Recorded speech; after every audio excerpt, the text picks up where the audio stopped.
আজ আপনাদের সাথে কথা বলবো এখনো পর্যন্ত সবচাইতে সস্তা ফ্লিপ ফোন নিয়ে, যেটি কিনা লিবিরু ফ্লিপ নামে পরিচিত। এটি হচ্ছে জেটি কোম্পানির একটি ফোন। অবশ্য এটি অন্য একটি নামেও বাজারে অ্যাভেলেবেল পাওয়া যায়, সেটি হচ্ছে নুবিয়া ফ্লিপ নামে। তো ঠিক আছে, চলুন আজকে কথা বলি। প্রথমে ডিজাইনের বিষয়ে যদি কথা বলি, এটি হচ্ছে অ্যালুমিনিয়াম ফ্রেমের এবং গ্লাস ব্যাক একটি ডিজাইন, যেটি বক্সি শেপের। ডিজাইনের দিক থেকে আমার কাছে এটি যথেষ্ট ভালো মনে হয়েছে এবং সলিড বিল্ড মনে হয়েছে, শক্ত মজবুত।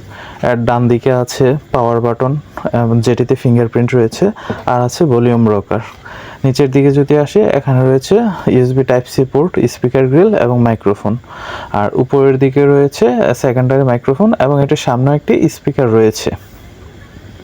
আর বাম দিকে আছে সিম ট্রে। এটিতে একটি সিম ফিজিক্যাল এবং একটি ই সিম ব্যবহার করা যায়, তবে কোনো কার্ড স্লটের সুবিধা নেই, মানে এক্সট্রা কোনো মেমোরি কার্ড লাগানোর সুবিধা নেই।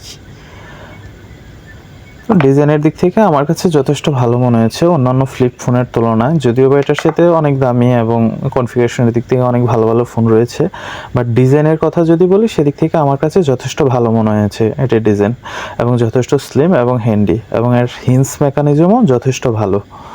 এবার যদি ডিসপ্লের বিষয়ে কথা বলি, তো এটির বিল্ড কোয়ালিটির মতো ডিসপ্লে কোয়ালিটিও আমার কাছে যথেষ্ট ভালোই লেগেছে। এটিতে রয়েছে 6.9 ইঞ্চির এলটিপিও একটি ডিসপ্লে, যা কিনা এইচডি প্লাস রেজুলেশনের, ফুল এইচডি প্লাস রেজুলেশনের, এবং এটির ব্রাইটনেসও যথেষ্ট ভালো, ইনডোর এবং আউটডোর ভিজিবিলিটি যথেষ্ট ভালো, এবং ডিসপ্লের কালার কোয়ালিটি খুবই ভিভিড। আপনারা হয়তো সরাসরি দেখলে বুঝতে পারবেন, এখানে কতটা বুঝতে পারতেছেন তা আমি হয়তো জানি না, কিন্তু সরাসরি দেখলে বুঝতে পারবেন।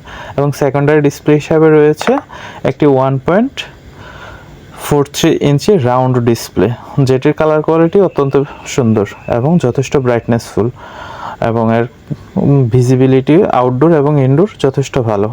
বাহিরে এবং ইনডোরে দেখতে কোনো প্রকার কোনো অসুবিধা হয় না। তারপর যদি আসে এর ক্যামেরা সেকশনে, ক্যামেরা হিসেবে পিছনে রয়েছে 50 মেগাপিক্সেল এবং সামনে রয়েছে 16 মেগাপিক্সেল ক্যামেরা। এটার পিছনের ক্যামেরাটিতে ওআইএস রয়েছে, যা দিয়ে যথেষ্ট স্টেবল ভিডিও করা যায় এবং ছবিও যথেষ্ট ভালো ওঠে। এটির কালার কোয়ালিটি, ছবি অত্যন্ত ভালো। আমি যদি আপনাদেরকে দেখাতে চাই, এখন তো ওইভাবে দেখানো যাবে না, তারপর আমি কিছু স্যাম্পল ইমেজ হিসেবে আপলোড দিয়ে দেওয়ার চেষ্টা করব। তবে এটির ইমেজ কোয়ালিটি যথেষ্ট ভালো এবং ভিডিও কোয়ালিটি যথেষ্ট ভালো। তবে এর একটাই সমস্যা আমি পেয়েছি, সেটা হচ্ছে তুলনামূলক শাটার স্পিড কিছুটা কম। আর ভিডিওর ক্ষেত্রে এর স্টেবিলিটি যথেষ্ট ভালো।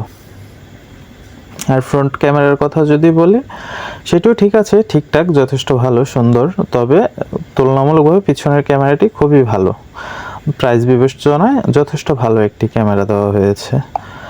আবার যদি আসি এর পারফরমেন্স সেকশনের কথা, সেখানে রয়েছে কোয়ালকম স্ন্যাপড্রাগন 7 Gen 1 প্রসেসর, যেটি কিনা মিড বাজেটে যথেষ্ট ভালো এবং প্রমাণিত একটি প্রসেসর, যা কিনা অনেক ফোনেই ইউজ করা হয়েছে, এবং এটি সম্পর্কে আশা করি আপনারাও জেনে থাকবেন। আর যদি এরপরে স্টোরেজের কথা যদি বলি, সেখানে রয়েছে 6GB মেমোরি র্যাম, আর হচ্ছে 128GB স্টোরেজ। তবে এখানে কোনো কার্ড স্লট ব্যবহার করার সুবিধা নেই এবং একটি ভেরিয়েন্টেই এটি পাওয়া যায়।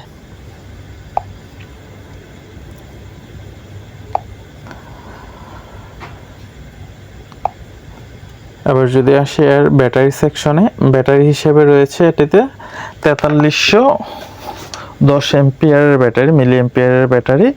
আর চার্জার হিসেবে এটিকে চার্জ করার জন্য রয়েছে 33 ওয়াট চার্জারের সাপোর্ট। তবে দুঃখের বিষয় হচ্ছে এটির বক্সে কোনো প্রকার চার্জার প্রোভাইড করে না। আর ভালো বিষয় হচ্ছে এটি যে কোনো ব্র্যান্ডের ফাস্ট চার্জার সাপোর্ট করে, সেটা যত ওয়াটেরই হোক।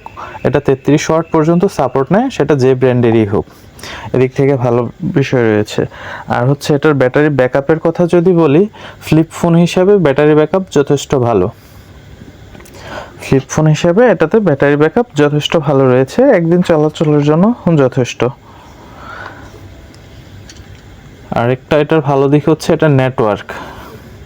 আমি চালিয়ে দেখলাম, এটা খুব অন্যান্য ফোনে যেসব জায়গায় নেটওয়ার্ক ঠিকমতো পাওয়া যায় না ওসব জায়গাতেও এটাতে ভালো নেটওয়ার্ক কভারেজ পাওয়া যায়, বিশেষ করে কথা বলার জন্য। যেখানে অন্যান্য ফোনে কথা বলার মতো নেটওয়ার্কটুকু পাওয়া যায় না, সেখানে এটাতে যথেষ্ট ভালো নেটওয়ার্ক সাপোর্ট পাওয়া যায়, সেই হিসেবে ভালো। তো সব মিলিয়ে আমি বলতে চাই একটি ফ্লিপ ফোন হিসাবে এটি যথেষ্ট ভালো এবং সবচাইতে কম দামের ফ্লিপ ফোন হিসাবে। আর দুঃখের একটা বিষয় হচ্ছে এটি একটি জাপানি ভেরিয়েন্টের ফোন, যদিও আমাদের বাংলাদেশে পাওয়া যায় না। তারপরেও যদি এটি কিনতে যান বাংলাদেশি টাকায় যদি বিবেচনা করেন, তাহলে এটি পৃথিবীতে এখনো পর্যন্ত সবচাইতে সস্তা ফ্লিপ ফোন হিসাবেই পরিচিত। তো আমি বলবো যে দাম বিবেচনায় ফোনের কনফিগারেশন এবং কোয়ালিটি যথেষ্ট ভালো। এটার খারাপ দিক হচ্ছে এটির বক্সে কোনো চার্জার প্রোভাইড করে না। আর ক্যামেরাতে একটু যদি আমি খারাপ দিক বলি, সেটা হচ্ছে এটা শাটার স্পিড তুলনামূলক অনেকটা স্লো। ছবি তোলার সময় একটু সময় নিয়ে ছবি তোলে, আর পোর্ট্রেট মোডে ফোকাস করতে একটু সমস্যা হয়, তবে ঠিকঠাকভাবে ফোকাস করতে পারলে যথেষ্ট ভালো ছবি ওঠে।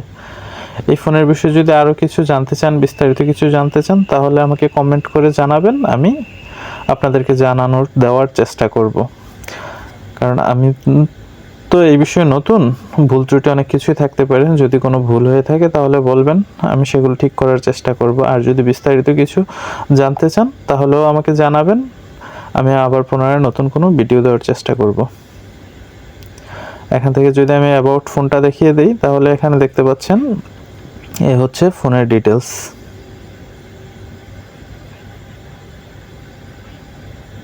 ঠিক আছে, ভালো থাকবেন সবাই। আর কিছু জানতে চাইলে আমাকে জানাবেন কমেন্টে, এবং চ্যানেলটি সাবস্ক্রাইব করে সাথেই থাকুন। ধন্যবাদ সবাইকে।